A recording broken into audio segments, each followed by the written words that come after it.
I deal with various psychosocial issues in mental health. Previously, I discussed the issue of secure and avoidant attachment. Today, I want to talk about ambivalent attachment, how it gets formed, how it's established, what the characteristics are, and how people with ambivalent attachment style characteristics and their behaviors in adulthood. But first, looking at their childhood, what could have contributed to them being the way they function, the way they respond to situations and to relationships in their adulthood. Ambivalent attachment is also known as anxious preoccupied attachment style. This is where in childhood individuals cling to their caregiver, they cling to their mom, they cling to the person who looks after them, and are anxious and guarded around strangers. They don't feel comfortable around strangers, and they exhibit distress when their caregiver leaves them or leaves the room or is not in the same environment. They remain ambivalent even when the caregiver returns. It's a study done by Answorth and group that found that such children resist interactions with their mother when they are reunited, or when they reunite, the children tend to exhibit aggressive behavior towards their mother for having abandoned them. And mothers who have low maternal ability actually tend to have children with this type of attachment style, children who end up being ambivalent in interactions with themselves and with other people. But then, what are the characteristics of this? Ambivalence creates over dependency, suspicions about strangers or around strangers. Though it acts as an intuitive protective factor to ensure that others do not harm them, it nonetheless creates a clingy child who ends up developing into a clingy adult. Such adults who then become overly dependent, worried when relationships end, showing reluctance to gain close proximity with others, especially in romantic relationships. They don't feel confident to be in relationship or to become closer and to develop meaningful relationships. They become overly conscious or anxious. But also sometimes they may appear to be withdrawn. Having said that, let's look at the other attachments more or less similar to this.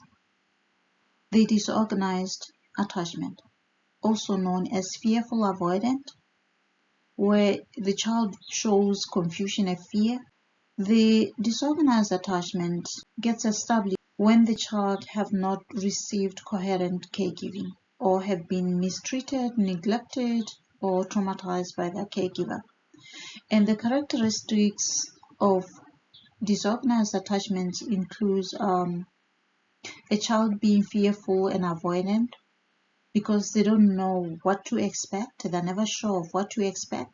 Their behavior becomes disorganized, confused, and they may respond with aggression, emotional distress, and inability to self-soothe. This is due to the fact that they have been exposed to trauma, they've been mistreated, they've felt neglected, they've felt unheard, they may have felt unnoticed, like they didn't exist. Then they develop emotional distress and inability to self-soothe. But funny enough, the child tend to seek comfort and reassurance from the same abusive adult and seek comfort and reassurance from the same person or adult. Then in trying to do that, they then quickly withdraws because of the uncertainty of how they will be treated or the response that they will receive. Their disorganized template does not allow them to experience coherent emotions or behaviors. Even when caregivers or partners are abusive, like I said earlier, they will still attach to them because this is their intrinsic nature. The template allows them to be able to keep staying attached to their abusers. I've seen situations manifesting in adulthood where such children, when grown up, they tend to still remain attached to their abuser in relationships, in marriages, in relationships. And disorganized attachment style is a pattern derived from trauma, from fear, from mistrust, and often abuse. The child is never able to feel safe despite seeking proximity. Therefore, as an adult, they have challenges having meaningful, close, intimate relationships or allowing themselves to love and be loved. The disorganized child may be thinking, can I trust you? Shall I come to you or shall I run away from you? They don't know what to expect. There's always confusion there as to whether they can trust this person or they should not trust the person. And that creates a situation where they appear not to be consistent. Therefore, in adulthood, they may be perceived as hot and cold, often conflicted about how to behave in a relationship, often presenting a combination of anxious, undecisiveness, inconsistency, avoidance, in order to soothe their fears. In doing all this is their attempt, their response towards the fear and the anxiety that they feel. And they do this to try and soothe their fears. And this creates unstable identity where people can't really understand them and understand their behavior, their responses, whether they are into the relationship or not into the relationship. Because some moment they may be giving signals or portraying behavior that shows they're interested, and then other times immediately appearing to be regretting having allowed themselves to be vulnerable, having allowed themselves to be able to show their emotions and to be able to enjoy the relationship or to trust. Therefore, it creates unpredictable behavior and unpredictable mental state in the sense that sometimes they may even downplay the importance of intimacy, which then results in inability to hold meaningful and stable relationships. This is the disorganized type of attachment style that developed during childhood due to maybe exposure to trauma, neglect, abandonment, rejection, and possibly abuse. You may be listening to this and saying, I know somebody who is like that, or I once dated somebody who was like that, or that sounds like me. I never really comfortable allowing myself to enjoy the relationship. I fear closeness, though I seek closeness, though I yearn for closeness. I also fear closeness because you've been hurt before as a child and it's in your template, and you fear exposing yourself to similar hurt in the relationship that you may be in. Allow me to reiterate. That emanating from lack of trust due to their childhood.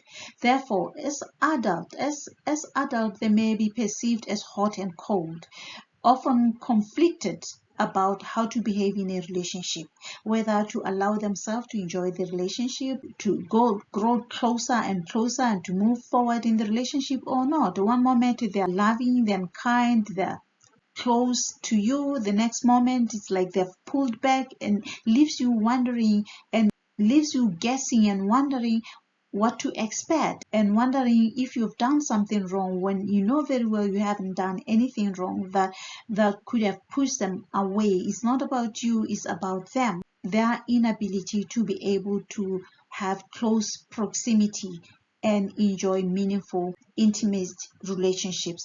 Often this present in a combination of anxious, indecisiveness, inconsistency, avoidance, as a way to soothe their fears. Their fear of being hurt, their fear of being neglected, their fear of being abused, their fear of being traumatized. They then present themselves or portray or present behaviors that show anxiousness, indecisiveness, inconsistency, avoidant behavior, and this creates unstable identity where you don't know whether they're coming or going. You can't understand whether they're hot or cold, whether they're loving or they want the relationship or they don't want the relationship. It leaves you with questions and it leaves you wondering, and it creates unstable identity and unpredictable behavior and unpredictable mental state where they don't know what they don't seem to know what they really want, if they want this relationship or they don't want the relationship. They may verbalize wanting the relationship, but then their behavior may be demonstrating something else. After having said that, they may withdraw and leaving you wondering if you've done something wrong. And they have also tendency to downplay the importance of intimacy, and this results in their inability to hold meaningful, stable relationships. You may be saying, I've seen such traits in me, or I've seen such traits in my friend, in my partner, in somebody that I'm close to, is somebody that I know, and it has left me wondering if there's something wrong with me. Often you may find it may not be anything to do with you. It has to do with the fears that they have and the tendencies to want to protect themselves. Until next time, thank you.